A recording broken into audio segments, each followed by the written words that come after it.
Have you ever felt that the world around you moves like a tide, pulling everyone in the same direction, urging you to think, act, and even dream in predetermined ways? Perhaps you've sensed that the opinions you hold, your choices, and even the values you cherish may not be entirely your own. This is not a paranoid fantasy. The reality of the herd is a social force that shapes our identities and limits our potential. Friedrich Nietzsche, one of the most provocative philosophers in history, issued a warning more than a century ago. He saw the herd not simply as a group of people, but as a mindset, a condition of conformity that weakens the individual and flattens the richness of life. To Nietzsche, breaking free from the herd was not merely an act of rebellion. It was an act of creation. Imagine waking up one morning and realizing that every decision you've made up to this point, your career, your friendships, your tastes, even your beliefs, has been quietly influenced by an invisible crowd. You scroll through social media and see the same opinions repeated, the same outrage shared, the same jokes recycled. You begin to wonder, what part of this is truly mine? Nietzsche believed that this questioning was the first step towards self-overcoming. The herd thrives on unthinking agreement.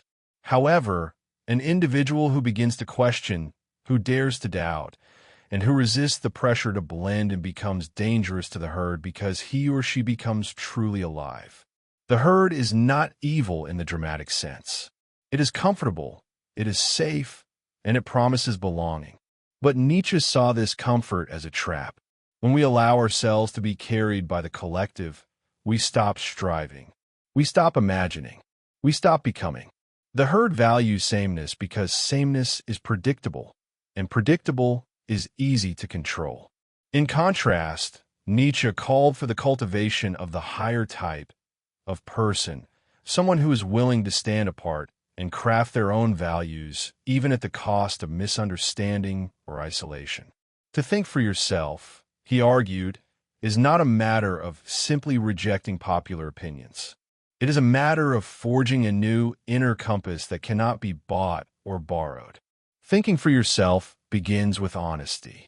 Not the shallow honesty of blurting out what you think in a moment, but a deep honesty with your own motivations. Why do you believe what you believe?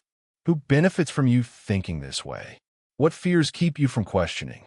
Nietzsche urged people to look into the abyss of their own assumptions.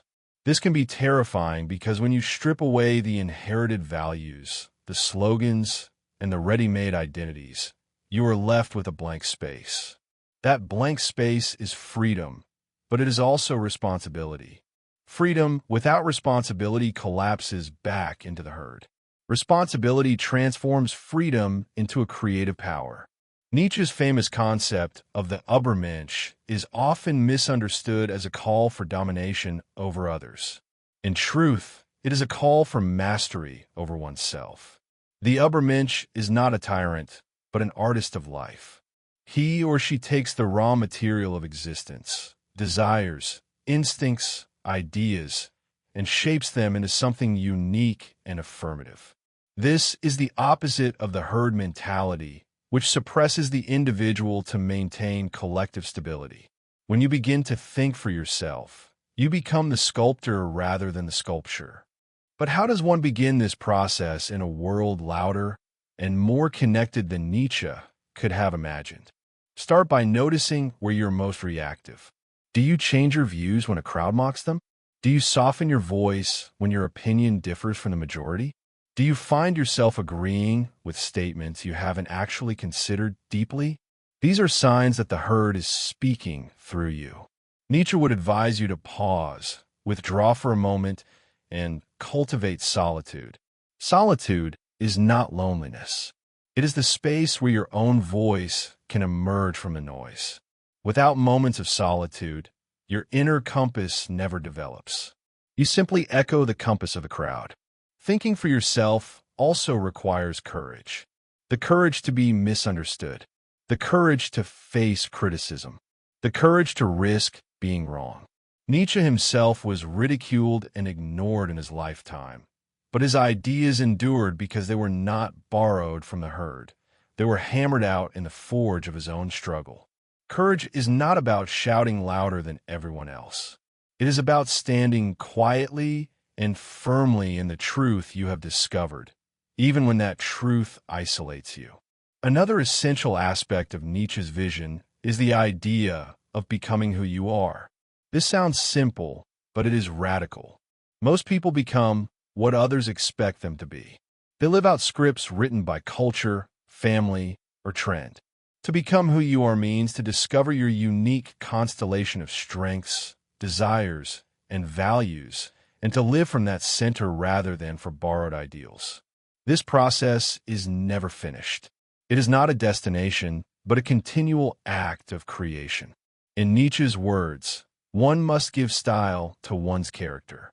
Just as an artist refines a work of art, you refine yourself, discarding what is false, keeping what is vital, and daring to add what is new. Yet there is a tension here. We are social beings. We need connection, collaboration, and love. Nietzsche did not deny this. He warned, however, that true connection can only happen between individuals who are not afraid to stand alone. Otherwise, relationships become a mutual agreement to stay asleep. When two independent spirits meet, their bond is not based on conformity, but on shared strength. This kind of connection elevates rather than diminishes. In today's world, the herd has new tools. Algorithms amplify outrage. Trends spread faster than thought. Echo chambers make it seem as though everyone agrees with the same narrative. Breaking free now requires not only mental courage, but also digital discipline. Ask yourself before sharing, before liking, before reacting, is this truly my perspective, or am I acting out the script of the crowd? This simple pause can begin to break the chain of automatic conformity. The path Nietzsche outlines is not easy. It is a path of self-confrontation, of solitude, of risk. But it is also a path of vitality, creativity, and joy. When you stop being afraid of the herd's judgment, a new kind of freedom opens. You begin to experience life not as a checklist of expectations, but as a canvas of possibilities. You discover that thinking for yourself is not an act of arrogance, but an act of authenticity. And authenticity, in Nietzsche's view, is the seed from which greatness grows. The question, then, is not merely how to escape the herd, but how to build a life once you have stepped outside it. Nietzsche did not envision a lonely exile. He envisioned a richer, fuller existence in which you become a creator of values rather than a consumer of them. When you no longer measure yourself by what others applaud or condemn, you discover an inner compass that points toward what is genuinely meaningful. This inner compass does not appear overnight.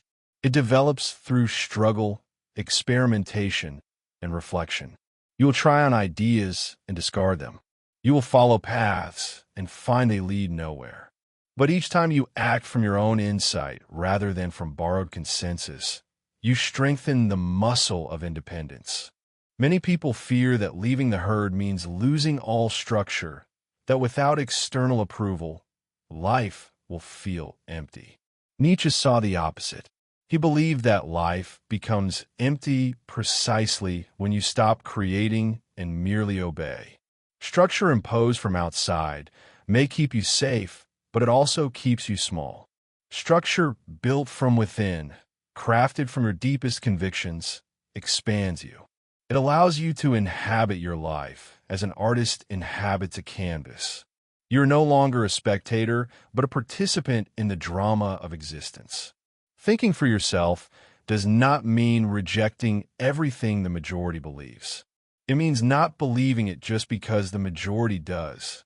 Sometimes the herd is right, often it is not. The key is discernment.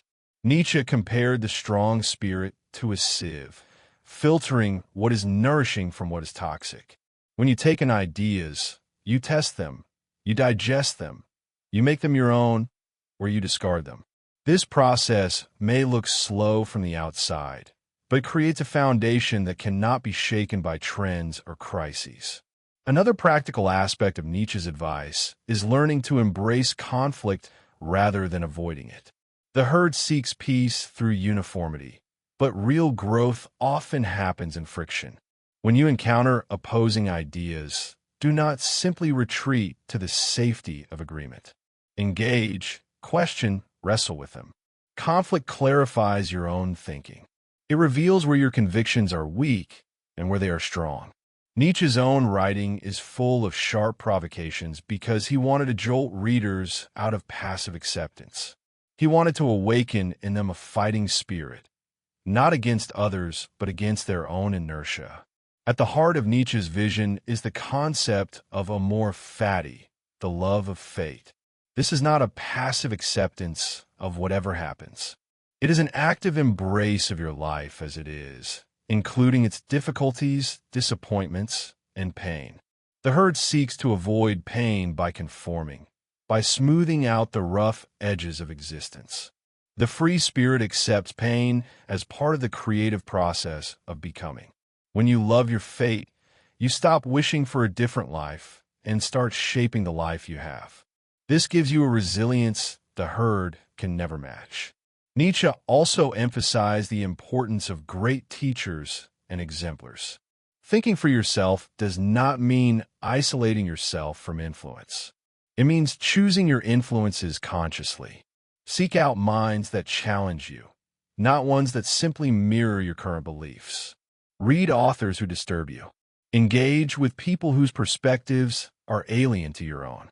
These encounters act as a whetstone, sharpening your intellect and expanding your horizon. In this way, you build a personal pantheon of thinkers and creators who inspire you without enslaving you. When you begin to live in this manner, something shifts. Decisions feel less like obligations and more like expressions of your character. Work becomes not just a way to earn, but a way to manifest your values. Relationships become not just a refuge, but a stage for mutual growth. You stop asking, "What will they think?" and start asking, "What is true to me?" This shift does not make life easier in the conventional sense. It makes life more vivid. Colors seem brighter because they are your colors. Victories taste sweeter because they are your victories. The herd will still exist around you. It will whisper that you're selfish, arrogant, or strange. But Nietzsche would remind you that the herd's disapproval is often a sign that you are on the right track. Conformity praises what is average. Creativity threatens what is average. If you're living in a way that unsettles the complacent, you are probably living authentically. This is not a license to be reckless or cruel. It is a reminder that authenticity rarely looks like obedience. In the end, Nietzsche's challenge is an invitation. It is an invitation to wake up from the dream of collective life and step into the adventure of individual existence. It is an invitation to become an experimenter with your own soul. It is an invitation to risk failure, to taste real freedom. The herd promises safety, but gives boredom. The path of self-thinking offers uncertainty, but gives life. Now pause and reflect. In what areas of your life do you feel the pressure of the herd most strongly? What do you notice yourself acting out scripts you didn't write? What values have you inherited without examination? Share your thoughts in the comments below. Your reflections might spark someone else's awakening and help build a community of independent minds. Remember that thinking for yourself is not a single heroic act, but a daily practice. Each time you question an assumption, each time you pause before reacting, each time you choose according to your inner compass rather than external applause, you are strengthening the muscles of freedom. Over time, these muscles become your natural posture. You stand upright in a world that prefers you bent. You become an individual in the truest sense of the word, indivisible. This is the spirit Nietzsche wanted to ignite, a spirit that does not wait for permission to live fully, a spirit that creates, that dares, that affirms. If you take only one thing from his writings, let it be this: you do not have to be what the herd wants you to be. You can become who you are, and in becoming who you are, You not only liberate yourself, but also permit others to do the same.